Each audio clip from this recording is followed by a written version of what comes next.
Hey everyone, hope you're having a great day. I wanted to hop on and give a second word today. I rarely do this, but God was really emphasizing this. And this is just a word that is really powerful, and it's definitely for right now. I got confirmation on it again this morning. I was kind of waiting to put it out, but God has been emphasizing this, so we're going to talk about it.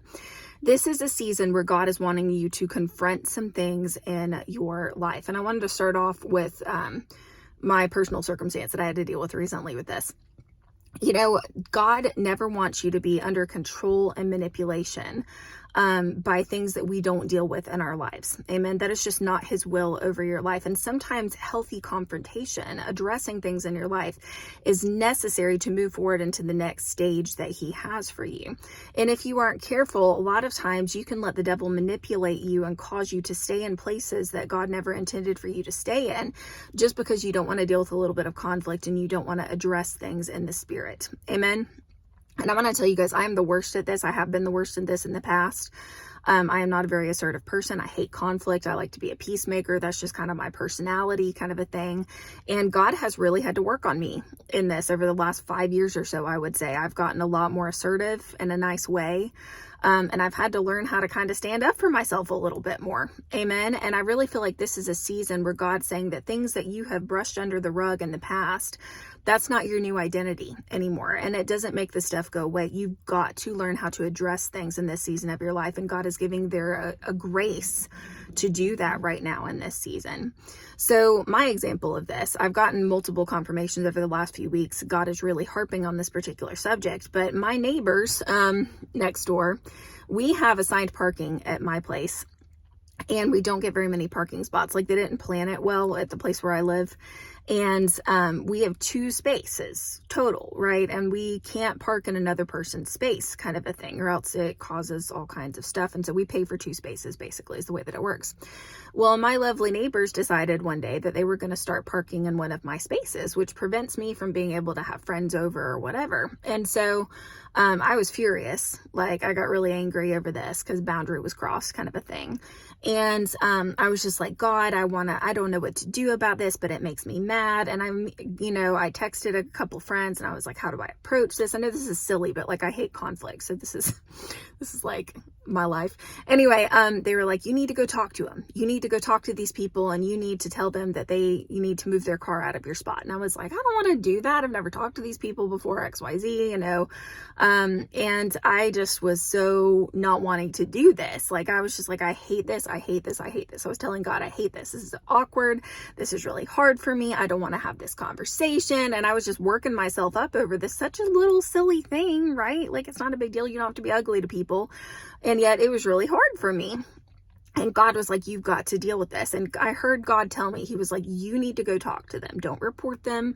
You need to go bang on the front door and go have a conversation with these people. Like, I heard from God over the situation. I was like, God, I don't want to do this. Like, it was one of those.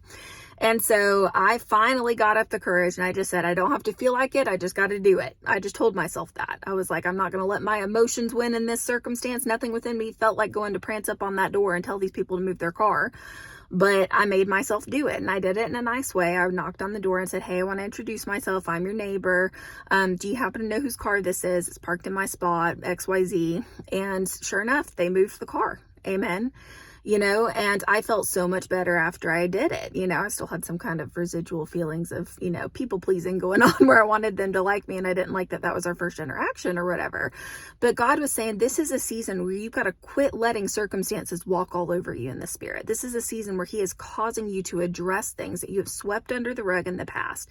And he said, that's not your new identity. That may have been your old nature to run from things and to do these different things in your life. But God says, this is a season where I'm wanting you to take territory and to take ground. And God does not want you to sit in a place where you are still being controlled and manipulated by demons from your past. God is saying, it is not my will for you as a child of God to be controlled and manipulated. And that may seem like such a little thing, that I just went through, but God has been emphasizing that in multiple circumstances. Like, I have had so many circumstances in my life recently where God has been telling me, you need to stand up to this person. You need to address this thing in the spirit. You need to do this. And so I can tell it's a word for right now for multiple multiple people, where God's saying, I'm giving you a grace for this stuff, and you've got to let the devil not be a bully in your life anymore. You cannot continue to let him call the shots in these areas. And while it's painful to address these things in the moment, to be assertive, to get this stuff taken care of when you don't feel like it, the relief you feel is so much better. And guess what? I felt a lot of relief after going to have that conversation. I hated every ounce of it in the moment, but it was definitely what I needed to do. And I think that so often we have just let these Jezebelic, controlling, manipulative spirits rule our lives for so long. We have kind of operated like an Ahab in our lives, where we're letting all these demonic things control the shots, and people are crossing over boundaries in our life. We're not being able to address things. We're constantly staying in the wilderness because we're unwilling to confront things. And God says you don't have to be ugly to people, right? But there's a healthy way to do confrontation, to address things in your life. And that's what's going to catapult you into the next season of your life. Amen. So I don't know who this word is for today, but it is not God's will for you to be controlled and manipulated by the enemy. That's what Goliath did, basically. He just taunted people. He controlled people. It was a controlling demonic spirit that was preventing people from getting breakthrough. And all it took was someone standing up to him for that demonic stronghold to fall. God's saying you've got to stand up to some things. You've got to quit sweeping things under the rug in this season and acting like the giant isn't there when it is. Because when you confront it, God's going to give you a grace to move forward, but you've got to be willing to address that stuff in this season. So you are bold. You are courageous. I'm speaking this over you. God has given you the grace for this battle. You've already got the victory, but don't sweep it under the rug anymore. Go confront it. Be like me. I didn't feel like confronting it with my neighbors the other day, but sometimes we just have to get stuff done. Amen. Why? Because it's what God's telling us to do. And if you don't, that stuff is going to get even worse in your life, and it will continue to manipulate and control you and make things worse and not better. It's not going to go away, ladies and gents. Hope you guys have a great day. I'll chat with you again soon.